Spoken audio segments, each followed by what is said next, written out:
గోషామహల్లోని దారుస్సలాం bridge నిర్మాణ పనులను మెట్టు శ్రీకాంత్ పర్యవేక్షించారు. ఈ సందర్భంగా వారు మాట్లాడుతూ బ్రిడ్జ్ పనులు నత్తనడకన కొనసాగుతున్నాయని, ప్రజలు తీవ్ర ఇబ్బందులకు గురవుతున్నారని, జీహెచ్ఎంసీ అధికారులు పట్టించుకోవడం లేదని ధ్వజమెత్తారు. బ్రిడ్జ్ నిర్మాణ పనులు అనేక మార్లు ప్రారంభించి మధ్యలో నిలిచిపోవడం, పూర్తయ్యాక కొద్ది రోజుల్లోనే నాణ్యత లోపాల వల్ల మళ్లీ కూలిపోవడం వంటి సంఘటనలు జరుగుతున్నాయన్నారు. ఇది కేవలం ప్రజలకు అసౌకర్యమే కాకుండా ప్రజాధనానికి తీవ్ర నష్టం కలిగిస్తోందని వాపోయారు. ఇది కేవలం ప్రజలకు అసౌకర్యమే కాకుండా ప్రజాధనానికి తీవ్ర నష్టం కలిగిస్తుందని వాపోయారు. ప్రజా సంక్షేమం కోసం ప్రభుత్వాలు చేపట్టిన అభివృద్ధి పనులు అలసత్వం వల్ల ప్రజలకు మరింత బాధను కలిగిస్తున్నాయని ఆవేదన వ్యక్తం చేశారు.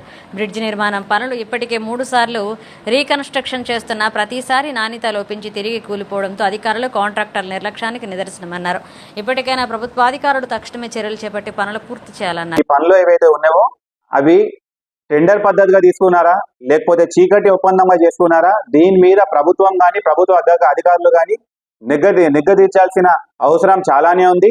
వాళ్ళు ఎమర్జెన్సీ కేసెస్ లో పేషెంట్లు అంబులెన్స్ లోనికి రాని పరిస్థితిలో వాళ్ళు ప్రాణాలు కోల్పోతున్నారు.